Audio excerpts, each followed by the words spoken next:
எனக்கெல்லாம் நீரே, என் தேவை எல்லாம் சந்திப்பீர். யெகோவாயிரே, எனக்கெல்லாம் நீரே, என் தேவை எல்லாம் சந்திப்பீர். என் எதிர்பார்ப்புக்கு மேலாக செய்பவரே, என் ஜெபங்கள் அனைத்திற்கும் பதில் தருவீரே. என் எதிர்பார்ப்புக்கு மேலாக செய்பவரே, என் ஜெபங்கள் அனைத்திற்கும் பதில் தருவீரே. யெகோவாயிரே, எனக்கெல்லாம் நீரே, என் தேவை எல்லாம் சந்திப்பீர். யெகோவாயிரே, எனக்கெல்லாம் நீரே, என் தேவை எல்லாம் சந்திப்பீர். ஒவ்வொரு நாளும் அதிசயமாக போஷித்தீரே, தலை குனிந்த இடங்களிலெல்லாம் உயர்த்தி நீரே.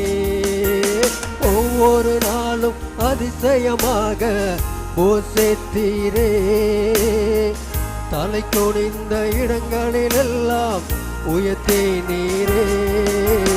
யெகோவாயிரே, எனக்கெல்லாம் நீரே, என் தேவை எல்லாம் சந்திப்பீர். யெகோவாயிரே, எனக்கெல்லாம் நீரே, என் தேவை எல்லாம் சந்திப்பீர். இயேசு இந்த உலகத்தில் வெளிப்பட்டது அடிமையின் ரூபம், மனுஷ சாயல். ஸ்தோத்திரம். ஆண்டவர் ஒரு பெரிய மகிமையால் நிறைந்தவராயிருக்கிறார். 15ஆம் வசனம் மீண்டும் வாசிங்க. அவர் அதரிசனமான தேவனுடைய தற்சுரூபமும் சர்வ சிருஷ்டிக்கும் முந்தினவர் என்று சொல்லும் போது சர்வ சிருஷ்டிக்கு எஜமான். He is the creator of everything. நான் வேதத்தில் பார்க்கும்போது Christ is the creator of universe. இந்த பூமியில் உள்ள எல்லாவற்றையும் அவர் படைத்தார் என்று சொல்லுகிறார். ஏனென்றால் 16ஆம் வசனம் வாசிங்க. ஏனென்றால் அவருக்குள் சகலமும் சிருஷ்டிக்கப்பட்டது, காணப்படுகிறவைகள், காணப்படாதவைகள், பரலோகத்தில் உள்ளவைகள், பூமியில் உள்ளவைகள், அவரை கொண்டும் அவருக்கென்றும் சிருஷ்டிக்கப்பட்டது. எல்லாம் உருவாவதற்கு முன்பாகவே நம் ஆண்டவர் இயேசு இருக்கிறார். ஸ்தோத்திரம். சங்கீதம் 92 ஆண்டவர் பர்வதங்கள் உருவாகும் முன்பு அங்கே இருக்கிறேன் என்று சொல்லுகிறார். ஸ்தோத்திரம். ஆண்டவர் எல்லாவற்றையும் படைத்தவர். யோவான் சொல்லும் போது உண்டாக்கப்பட்டிருக்கிற ஒன்றும் அவரை இல்லாமல் என்ன செய்யல, உண்டாகவில்லை. ஆகையால் தான் எல்லாமே அவருக்கு கீழ்ப்படுகிறது. சமுத்திரத்தை அவர் உண்டாக்கினார். சமுத்திரத்தை பார்த்து இந்த உலகத்தில் யாராயும் அமைதலாயிரு என்று சொன்னால் அமைதலாகுமா? பெரிய கொந்தளித்த கடல். இயேசு ஒரே வார்த்தை சொன்னார், கடலே என்ன செய், அமைதலாயிரு. உடனடியாக அலைகள் அமர்ந்தன, காற்றுகள் அமர்ந்தன, கடல் அமைதலாயிற்று. இந்த உலகத்தில் யாராவது அந்த வார்த்தையை பார்த்து கடலை பார்த்து சொன்னால் நடக்குமா? ஏன்னா he is the creator of the ocean. பூமி சமுத்திரத்தை உண்டாக்கினவருக்கு அவைகள் கீழ்ப்படுகிறது. உண்டாக்கப்பட்ட மனிதன் தான் அவருக்கு சரியா கீழ்ப்படியவில்லை. இயற்கைகள் எல்லாம் அவருக்கு கீழ்ப்படுகிறது. ஸ்தோத்திரம். காற்றையும் கடலையும் அதட்டின போது எஜமானனின் வார்த்தைக்கு அவைகள் கீழ்ப்படிந்தன. மிருகங்கள் அவருடைய வார்த்தைக்கு கீழ்ப்படியும். வேதத்தை வாசித்து பார்க்கையில் மீன்கள் பேதுரு இரவெல்லாம் வலை போட்டு ஒரு மீன் கிடைக்கல. இயேசு சொன்னார், வலை என்ன செய்யுங்க, வலையை போடுங்கள். மீன் கிடைக்காத 2 சம்பவம் சொல்லப்பட்ட யோவான் 21 சொல்றேன். அவர்கள் 21 வாசிங்க. யோவான் 21 21ஆம் அதிகாரம் 6வது வசனம் வாசிங்க.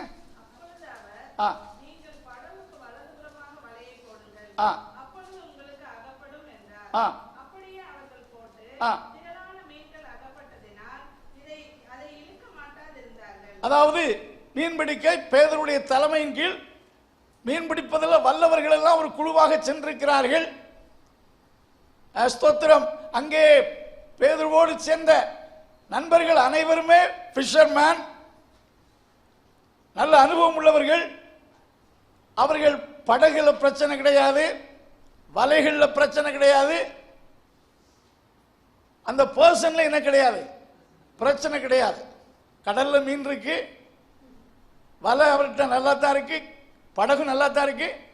அங்க போனவர்களும் யாருமே மீன் பிடிக்க தெரியாதவர்கள் அல்ல, அந்த தொழில நன்கு பழகினவர்கள். ஆனா குறிப்பிட்ட அந்த நாளிலே இரவெல்லாம் பிரயாசப்பட்டும் ராத்திரியிலே அவர்கள் ஒன்று என்ன செய்யல, ஒன்று பிடிக்கவில்லை.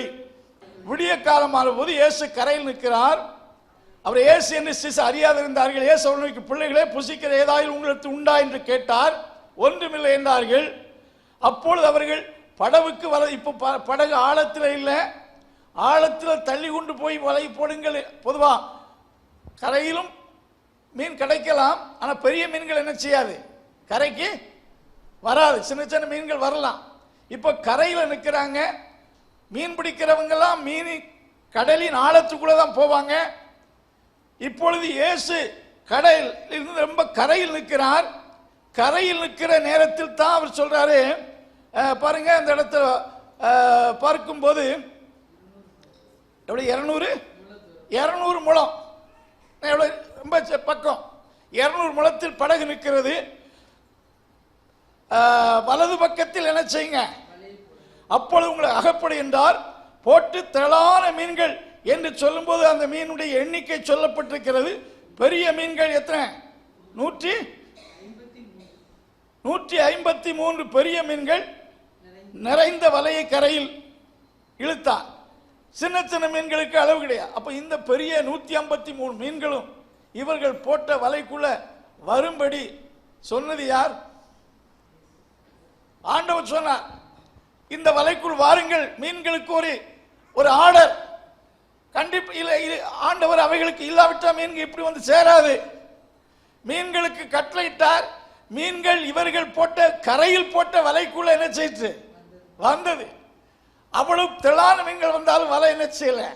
அதான் சொன்னேன், ஏற்கனவே அவர்கள் போட்ட வலையில் என்ன கிடையாது, பிரச்சனை கிடையாது.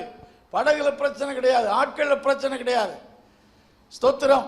ஆண்டவர் சொன்ன போது அந்த மீன்கள் எல்லாம் வந்தது. மீன்களுக்கு அவர் கட்டளையிட்டார். மீன்களுக்கு ஆண்டவர் கட்டளையிடுவாரா? கட்டளையிடுவார். யோனாவை விழுங்க கடவுது என்று சொன்னா பெரிய மீன் என்ன செய்ச்சு, விழுங்குச்சு.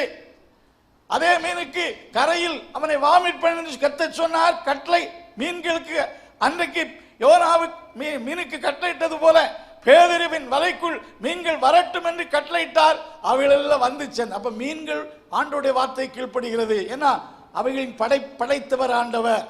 இயேசு கிறிஸ்து ஒரு நாள் எருசலேமுக்கு பவனிக்கு செல்கிறார். ஒரு வார்த்தையை சொல்லுகிறார். ஸ்தோத்திரம். ஒருவரும் ஒரு காலம் ஏறியிராத ஒரு கழுதை என்ன செய்யுங்க, கழுதை குட்டியை அழுத்து கொண்டு வாருங்கள். ஒரு சொல்றாரு, இந்த மாதிரி போங்க, ஒருவன் தண்ணீர் கூட எடுத்துக்கொண்டு வருவான். அவனிடத்திலே போய், அதானே ஸ்தோத்திரம், பெத்சாயிதா பட்டணத்தில் ஒரு கழுதையை கொண்டு வர்றாங்க. இப்போ கழுதையும் கழுதை குட்டி வருது. ஒருவரும் ஒரு காலம் அந்த கழுதையில ஏறுன பழக்கம் கிடையாது.